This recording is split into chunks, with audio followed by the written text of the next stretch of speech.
자, 2번. MD, 상품 개발 수행 시 필요한 역량은 무엇이라고 생각하며 해당 역량을 갖추기 위해 그동안 어떤 노력과 도전을 했나요? 그리고 그 과정에서 겪은 어려움과 극복 과정을 구체적으로 설명을 해주세요. 에피소드의 사건 배경은 그래서 항상 문제 상황이 있으면 좋아요. 어떤 어려움을 겪었는지, 요걸 어떻게 극복을 했는지 이거거든요. 똑같은 거죠.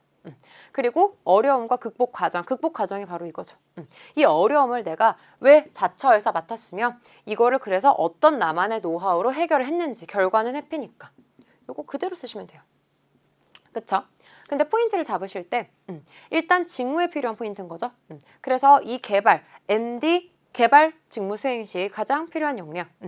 그러면 MD랑 상품 개발 직무의 정의를 먼저 내려주셔야죠. 올리브 영에서의 위치, 역할. MD 직무는 올리브 영에서 실제로 이런 걸 할 때 하는 이런 역할을 맡고 있습니다. 근데 홈페이지에 나와 있는 직무 설명이 아니라 본인만의 언어로 정의를 해주시면 좋겠죠. 실제로 사람들이 어떤 걸 원하는지를 먼저 알아차릴 수 있는 게 MD 역할이라고 생각합니다. 항상 좀 기민하고 예민하게 반응을 해야 되는 게 MD 역할이라고 생각합니다. 그쵸?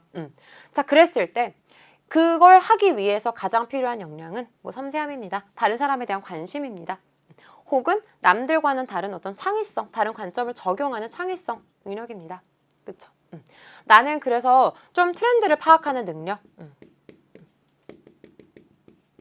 혹은 직접적인 매출을 낼 수 있는, 이익 증대할 수 있는 매출을 내는 능력이 가장 중요하다고 생각을 했기 때문에 실제로 나는 내가 이 부분과 연관된 도전을 하면 좋겠죠. 아까 말씀드렸던 어떤 판매 내용이라던가 매출을 높였던 경험이라던가 정말 적극적으로 소통해서 내가 실제로 누군가를 설득했던 경험이라던가 이런 MD와 상품 개발과 연결된 역량이 있으면 좋겠죠. 경험이 있으면 좋겠죠. 자, 그러면 실제로 어떤 도전을 했을 때 내가 그래서 매출, 판매 성과 이렇게 만들어보자. 혹은 이걸 이런 식으로 내가 좀 조율을 해보자. 라는 목표를 가지고 일을 했는데 문제가 생겼는데 나는 이거를 그래도 내가 이러한 가치관, 뒤처지지는 말자. 항상 뭐 행동만 하면 된다. 라는 마인드를 가지고 이렇게 했을 때 결국 이런 식으로 해결이 됐다. 그쵸? 그래서 결과는 해피. 10% 이상의 성과를 달성했다. 이런 식으로 가시는 거죠. 그래서 나는 적합하다. 이렇게 가시면 깔끔합니다. 아시겠죠? 그래서 제일 중요한 포인트는 MD, 상품 개발의 어떤 정의, 그리고 필요한 역량, 그쵸? 그 역량을 내가 개발하기 위해 했던 노력. 요거는 내가 미리 세팅해 뒀던 에피소드로 커버하시면 되겠죠. 자, 2020년 대한민국 헬스앤뷰티 스토어 트렌드를 한 단어로 정의하고, 자, 요거 아까 제가 차별화 말씀드렸는데 한 단어면 어떻게 하셔야겠어요? 1차적으로 떠오르는 거 하지 마시라고 말씀드렸죠. 본인이 MD, 상품 개발 MD라면 트렌드를 리딩할 수 있는 어떤 차별화된 카테고리 또는 상품을 개발하고 싶은지 설명해 주세요. 자, 차별화된 카테고리 또는 상품. 남들 똑같이 하는 거 하지 말란 얘기예요. 그리고 본인이 상품 개발 직무를 잘 수행할 수 있는 이유를 자신의 강점과 연관지어 설명해 주세요. 800자예요. 이거는 한마디로 앞에 항목들은 지금 천재잖아요. 조금 더 서술을 하라는 얘기고요. 이거는 좀 더 기술을 하라는 거죠. 그쵸?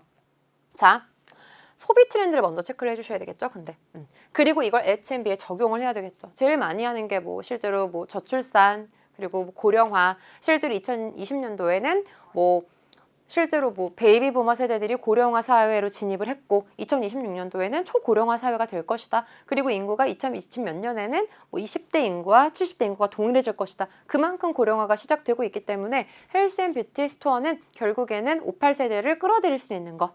예를 들면 이게 제일 많을 거예요. 시니어 세대를 사로잡을 수 있는 컨셉 스토어를 만드는 것이 트렌드다. 그리고 나는 이 차별화된 카테고리, 아줌마들이 이용할 수 있는 그런 카테고리 이런 식으로 막 많이 하시겠죠? 요거는 여러 가지 안 중에 하나고요. 그래서 조금 더 파격적인 걸로 가시면 좋을 것 같아요. 요런 상품을 늘려야겠다, 다이어트 상품을 늘려야겠다 그런 게 아니라 실제로 어떤 계층에 대한 포인트를 가셔도 괜찮겠죠.